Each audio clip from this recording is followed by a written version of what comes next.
So we definitely want to make sure that we have investment upside potential in any property that we ever buy ever. And never believe the bullshit that all property goes up in value, because it doesn't.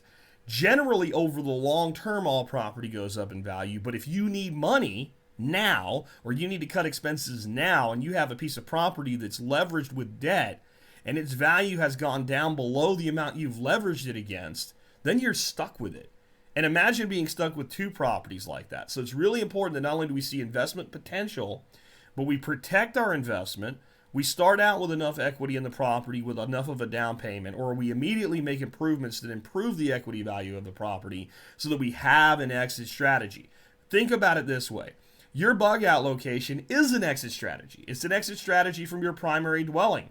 Again, because a zombie apocalypse is going on, or maybe it's simply that economically we have changed our goals in life and we want to go to that little place that we have set aside. And we're going to liquidate the main property, harvest capital from it, and go live there. I did that at one time in my life. We decided to come back. Without an exit strategy, I would have been in real trouble when my wife said, this remote Arkansas property is not working for me anymore. I want to go be closer to family. Because I had an exit strategy, it was easy to say, okay, honey, it may take some time to find what we're looking for, but we can do that. So have that exit strategy with investment in mind.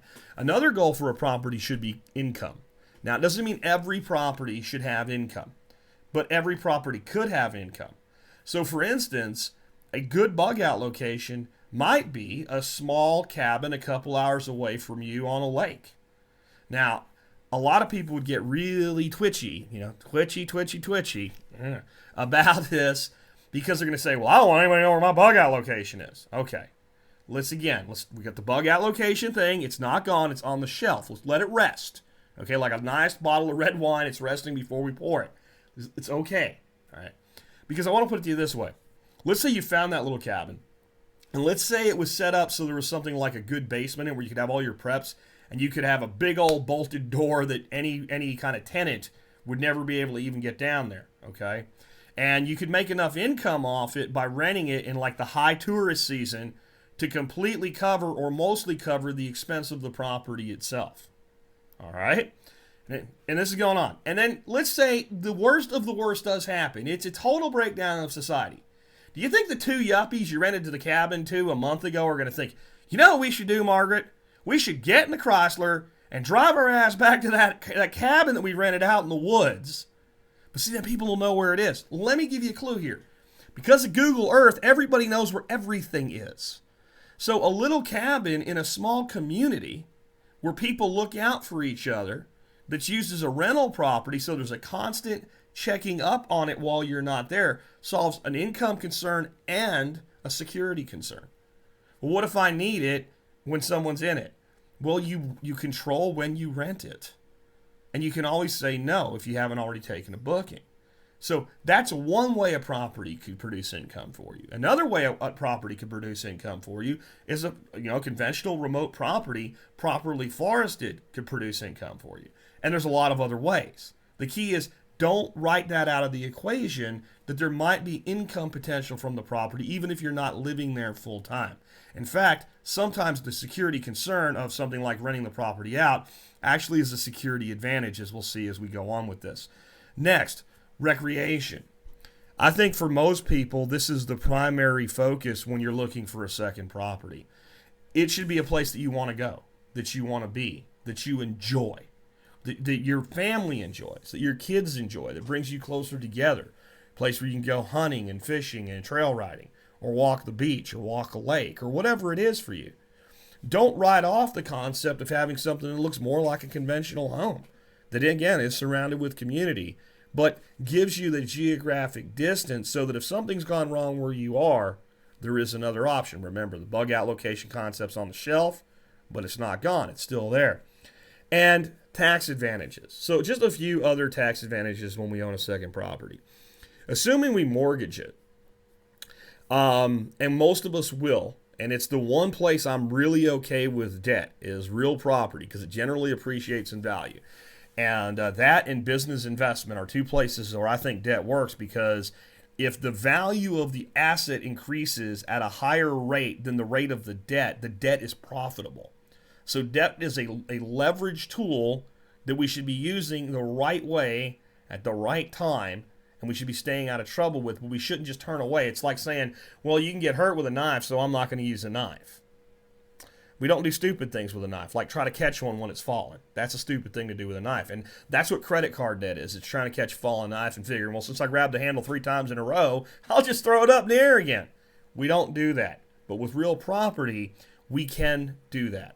We can use a mortgage. So I already said one of the tax advantages is now I'm paying property tax. It's not a dollar for dollar because it's a deduction off my income.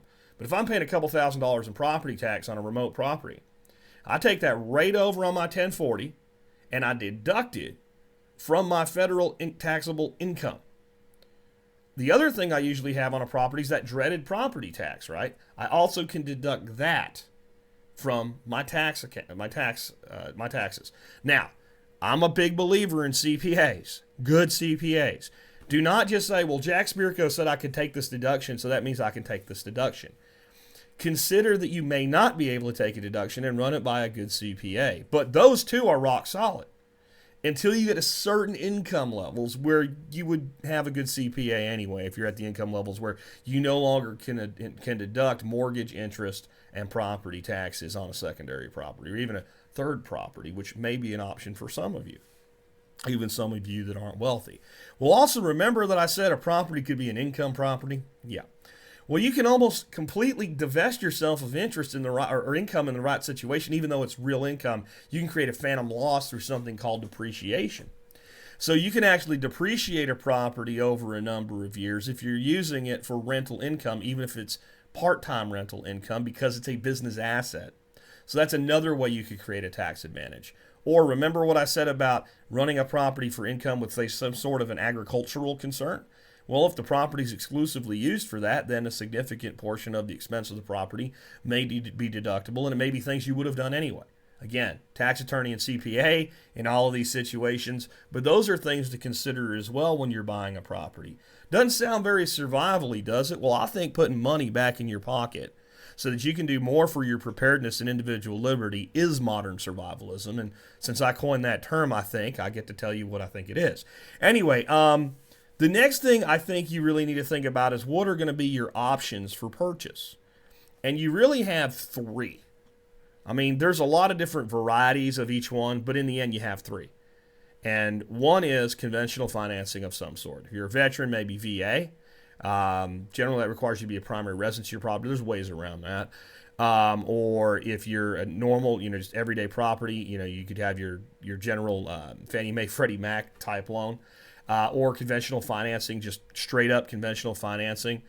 And you have to do some math when you think about this. So one of the things that costs you money when you own a property, if you're financing it, is something called PMI, or primary mortgage insurance. And generally when you have a 20% equity stake in the property, you no longer have to pay PMI. Sometimes people think then what I'll do is I'll take enough big bundle of cash, I'll put this into the property, that'll show 20% equity based on the purchase price, and I'll get out of PMI. There's a time I thought about doing that, and I ended up going 10% down to buy a property instead of 20. The reason was, when I looked at adding 10% more to it and said, okay, if this is going to save me PMI, how long will it take before I get my money back in savings? And the answer was 13 and a half years. Well, I'm not doing that. I'd rather have the cash. Given all the other tax advantages associated with the property, it was very, very easy to service debt. I mean, we bought that property in Arkansas. Had I had to give up my primary home, we could have kept that property with a job at Walmart. And we were smart about the way we bought it, and that's why we were able to do it at the time that we did it. It was before we had become, really successful in the world, so to speak. So there's always ways to look at these things, but always do the math. Then there's owner financing. I generally don't like owner financing. I'm not saying I would never do it. I'm not saying I would write off properties using owner financing, but I'd be very leery and careful when I see owner financing, because this is why. Generally speaking, people start saying I'll do owner financing when stars align a certain way. The first is they own the property outright, so they don't have a bank on the other end to deal with. The The second thing is they want to sell the property for more than they can get if somebody has to go get conventional financing. Sometimes there's a good reason for that, sometimes not so good a reason. So one example would be if you have a property that should qualify for a mortgage. It's got a house. It's a residential property. You should be able to go and get a conventional mortgage or a government-backed mortgage for it. And you could, but the person wants more money than the property will appraise for. Then what they'll do is offer owner financing, knowing there's people out there that can't get a mortgage, that can't get a loan, and that those people will gravitate toward those properties and be willing to pay more and higher interest rates because they can be told yes. So you really have to be careful about situations like that. So be careful with the owner finance options.